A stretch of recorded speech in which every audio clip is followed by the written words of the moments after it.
Hi guys, welcome to Mendoza Makes. I'm Michelle Mendoza and today we're talking about cast iron. I wanted to show you how I care for and clean my cast iron pans and also kind of talk about some of the science behind cast iron pans and cooking with them and how the oil makes a non-stick coating on your cast iron.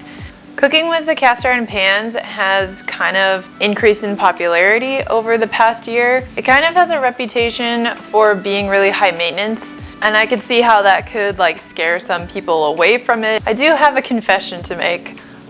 When it comes to my cast iron pan, I acknowledge that I'm kind of weird because I put a lot of meticulous time and effort into certain things about cooking and being in the kitchen. But there are some days where I'm so focused on making the food and then I'm so excited to eat it, and it's taken me, a half an hour or more of standing in the kitchen to make whatever the meal is. And by the end, I know that I should clean my cast iron while it's still warm, but I just don't want to. I am so lazy when it comes to that. If you are like that, I understand. And that, ladies and gentlemen, is how this happened. This one was one that I made chorizo in last week. And this is leftover from me making pizza. If you watch my pizza video, you'll probably know that this is the masa that goes underneath the pizza to help it from sticking in the pan. And this is actually super easy to clean off because before I put the masa in the pan with the pizza, if you watch my video, you'll know that I put oil down first. And that's so that the masa doesn't get super stuck onto here. And it's actually really easy to clean this, but I'm lazy. So I wanted to make this video as a guide or a helpful tool for anyone who's like me and loves their cast iron, but is so lazy and wants an easy way to take care of your cast iron, low maintenance. Even this will come off. It's gonna be fine. And I've learned some of the science behind cast iron pans. If you've watched my channel at all, you've probably noticed that I get really excited about the science behind cooking and baking. It's something that I love to learn about. I'm just a super curious person and I'm very ooh, how does it work? And I love little facts that make you go, interesting. So I just love learning stuff like that, and as soon as I know something, I'm excited to share it with other people. So I'm gonna clean these pans, and as I do, we will talk about all things cast iron. All right, first up is this chorizo hot mess of a situation here. I cooked chorizo in this last week, I think, and I didn't clean it the day that I cooked, and then I just let it sit on the stove, and then the day after I looked at it and I was like, oh, I should clean that, and then I didn't. And then it sat on the counter for another day, and when I came in again, I was like, I should probably make a video about that. Maybe that would be helpful to people. And then I just used that as an excuse for 3 more days to leave it there, just being honest. But the moral of the story is, even if you leave it and it looks bad, you can still clean it and it's gonna be okay, because I've done this before. Ideally, you would cook in the pan and then while it's still warm, scrape any food off, get any hot oil, pour it out of the pan while it's still warm, and then you can even rinse it as long as it's hot water. Ideally, that would have been the process. Right after I was done with the chorizo, I would take out scrape out all these bits and then wash it and season it. But for all you other lazy people out there like me, you procrastinators of the world, we wait until it's fully solidified and then we have to scrape it off. If this is the situation that you're in, here's how you can deal with it. The first step, this is a bamboo spatula. It's just flat. You can also use just a regular metal spatula like this. Metal's fine, plastic, wood, it doesn't matter, whatever you want to use, but the idea is to choose something that has a flat edge so that you can really scrape the stuff out of the pan. What I'm going to do first is, if you can see this, it has this really thick layer of just hard on gunk that all the way around. So what I'm going to do is take my flat spatula and just scrape all of that out. So that's step one. I'm gonna use some hot water to help me loosen this out of here. You can also reheat the skillet on the stove if you want to. That's also worked for me in the past to help it get looser.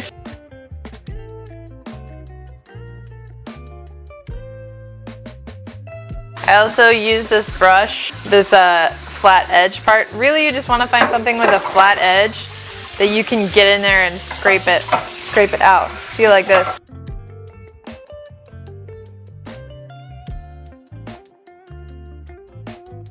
So it's getting better, but there's still this huge gunk right here, so I'm still gonna keep scraping and get that all out.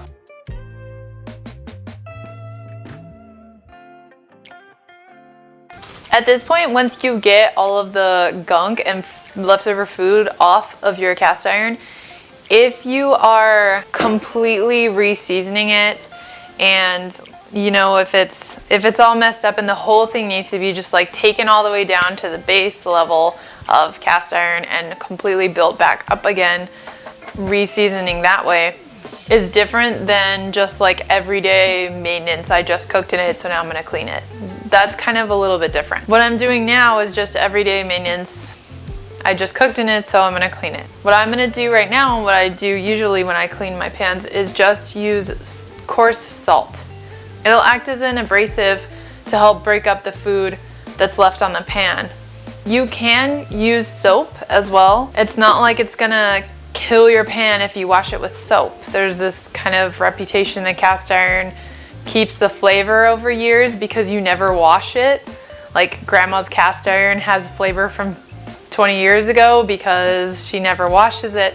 You can wash it with soap if you want to. It's not gonna destroy your pan. But after you wash it with soap, just make sure that you re-season it correctly with the oil, which we'll do afterward. What I'm gonna do right now though is just use the salt. So I can see this spot over here that's kind of like an orangey color that I need to get rid of. And if I feel that area with my fingers, I can feel that it's bumpy. Just feel the surface of your pan with your hand, and wherever it's not smooth is where there's some leftover food that you need to get off still. Sometimes it's deceiving and it looks like it's nice and smooth and done and everything's, you know, black and uniform, but then when you run your hand across it, it's bumpy. So that tells me that I need to keep going with some salt here.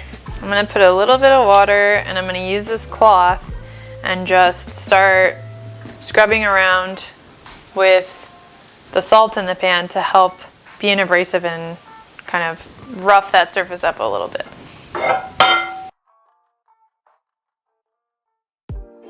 And you should be able to feel, like I can feel right now that there's a little bit of like crusty resistance when I first start scrubbing. But as you continue to scrub, you should feel it start to smooth out so you don't feel that, that crustiness underneath anymore.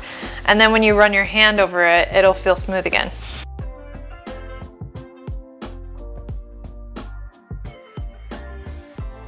And then when you rinse it, you want to continue to rinse it and scrub and rinse and scrub and rinse and scrub and repeat that process until the water that's coming out of the pan is clear, which looks like about now. That didn't take very long. It wasn't very hard. You just put some salt in there and rub it down and rinse it out and it's fine. And you saw how much stuff there was caked on in there. I mean, there was like a layer like this thick, oil and disgusting. It looked really bad and it actually wasn't that bad. Even if you have what looks like a huge mess, it'll be fine. Just trust me. Now what I'm gonna do is completely dry the skillet. The way that you season your cast iron is with a neutral oil and something that has a high smoke point because cast iron can get pretty hot. If you're not wanting to keep a specific oil in your house for your cast iron and re-seasoning it, you can just use canola oil that you would also use in cooking. That's what I do. I just use canola oil and it works perfectly. Just do not use olive oil because it will go rancid. So I'm completely drying the pan and then I'm actually going to put it on low heat on the stove for just like a minute or two so that it's completely dry before I put the oil on. While I'm waiting for the pan to heat up a little bit and dry all the way, I wanted to talk about why food sticks to your to your skillet in the first place, and what the oil does, how it works, how it makes it a non-stick or non-stick-like surface. Food sticks to pans in the first place because basically it's bonded with the metal of the pan. Protein-rich foods are particularly notorious for sticking to cast iron pans because they bond with the iron in the pan very easily and very strongly. And cast iron pans are great for searing things, which is usually a meat which has a lot of protein, so that's unfortunate. So the reason that the seasoning works, when I say seasoning, I'm referring to putting oil on your pan. The reason that that works with cast iron is because if you look at cast iron skillets on a microscopic level, they're all jagged and it's not a smooth surface at all. When you pour oil on it and you rub it in there and then you subject it to high heat, it creates a polymer that fills in those gaps and creates a hard, smooth surface. It bonds with the iron of the pan. It's also hydrophobic, which means it does not like water. That's also why you can keep your cast iron for life. As long as it doesn't crack or physically like snap in half, you can keep building up that layer of oil and polymer, is what it really is, over time, and it'll just keep building and building and building and building, and it'll just create a more stable layer on the pan. That's also why you may have heard that cooking acidic foods like tomatoes, like you wouldn't cook marinara sauce in a cast iron skillet because the acidity from the tomato is going to cut through that oil, that layer that you've created, that seasoning layer, and break it up. Cooking with a little bit of tomato is fine, but you wouldn't cook something that's really full of tomato flavor or any acidic food like a marinara sauce. If you've ever seasoned your cast iron pan or re-seasoned it and it comes out of the oven sticky, that either you've used the wrong oil with non-unsaturated fat, or you didn't cook it, bake it at a high enough heat. Okay, now that my cast iron is cooled down a little bit, it's still warm, but it's fine. I'm going to use some canola oil. You can use grapeseed oil or flaxseed oil if you want to keep a specific cast iron cleaning oil in your house. And then I'm going to use the paper towel. Just going to put a little bit on the inside, and I'm going to use a paper towel and rub it everywhere around the sides, the bottom, inside the pan to distribute it evenly. And then a step that I always messed up or didn't know about or forgot to do is to wipe off any excess that's left in the pan. Now I'm going to heat it so that the oil that I just put on is put under that high heat that's going to turn it into a polymer and a smooth, really strong surface, because right now it's just oil that I rubbed on the pan. I'm going to contend with this one that I used for pizza. I'm going to follow the same process, and I'm just going to use some canola oil on this guy and then wipe it down with a paper towel. Now I'm going to heat it up a little bit so that that oil really solidifies, just like I did with this one. See, this one that we finished is all nice and clean now. Nice and clean and smooth and ready to be used. So this one, woo, this one is still warm from me re-seasoning it, but it's done. See how pretty? So nice. And this one is actually the top to this guy, my Dutch oven. I really recommend this one if you make or want to start making sourdough. I bake my sourdough in this and it's perfect, and it's super easy to clean because I put parchment paper on the inside. I'll make a sourdough video for you guys. But so these are some of my cast iron pans that I use all the time. This one, like I said, I use for sourdough. I also use it for like jambalaya and any big like rice or casserole dish that I'm making. I'll use this one. Anything especially that I can start on the stove and then finish in the oven, I'll use this. And then this guy is like my secondary skillet and the lid for this. And then this big mama I use mostly for pizza. Also making tortillas. It's really good for that because I can fit a lot of them in here, especially if I'm making taco-sized corn tortillas. This one's really good. The only downside to this one is that it's so big. Like, it's bigger than the burners on my stove, so it's kind of, it heats unevenly at the beginning.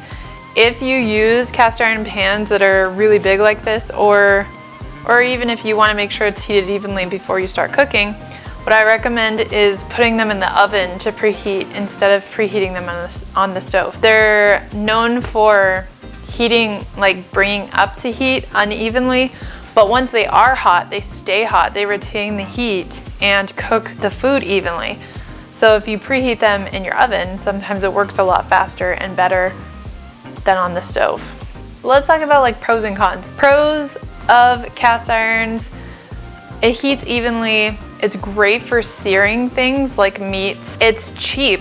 I always thought that cast iron was expensive because it was like this heirloom item, but it's really not. You can get a skillet on Amazon for 20 bucks. So instead of spending $50 or more on a really expensive non-stick, you can just get a cast iron for $20 and keep it for your entire life. As long as you take care of it, it will be just as non-stick as that really expensive non-stick skillet. It's also a really good temperature regulator while you're cooking. It maintains a temperature because it takes it quite a while to heat up and cool down. That can also be a con, so let's talk about the cons. It takes cast iron a while to heat up and cool down.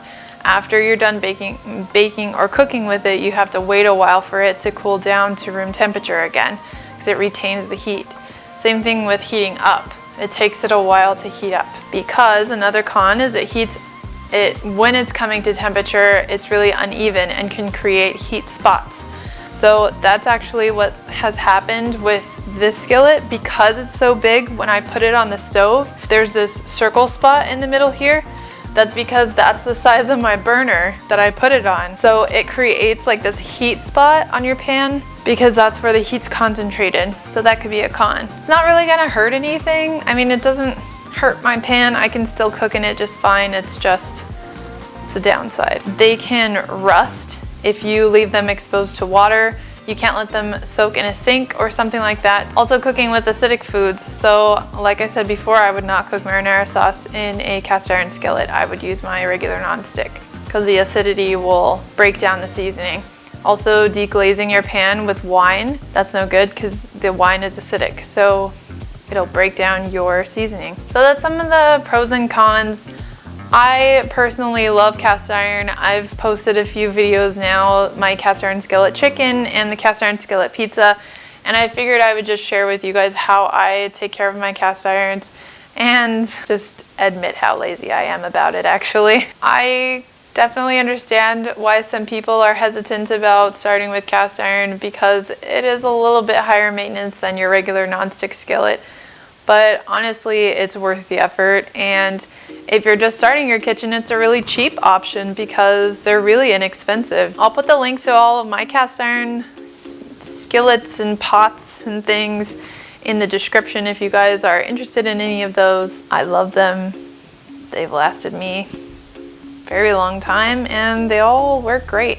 You just gotta take care of them and they'll last you forever. The best thing that you can do for your cast iron is just to cook with it. When you put oil or butter or some type of fat in the pan, because you're going to be cooking, if you're sauteing food, if you're making eggs, if you're making vegetables, whatever you're doing, you're gonna put some oil in the pan and, you know, cook your vegetables in it, or some butter. Over time, that fat that you're adding to the pan under heat, because you're cooking in it, will also help season your cast iron. So the best thing that you can possibly do is to keep cooking with it. Over the years, you seasoning and cooking with it will build up and build up and build up, and you'll end up with a perfectly seasoned non-stick cast iron skillet. If you want to check out my other videos for cast iron food that I've made, I'll put those in the description below. If you like this video or you learned something, give it a like. If you would like to learn more, subscribe to my channel. I upload every Friday. Thank you for watching, and I'll see you next time. Bye!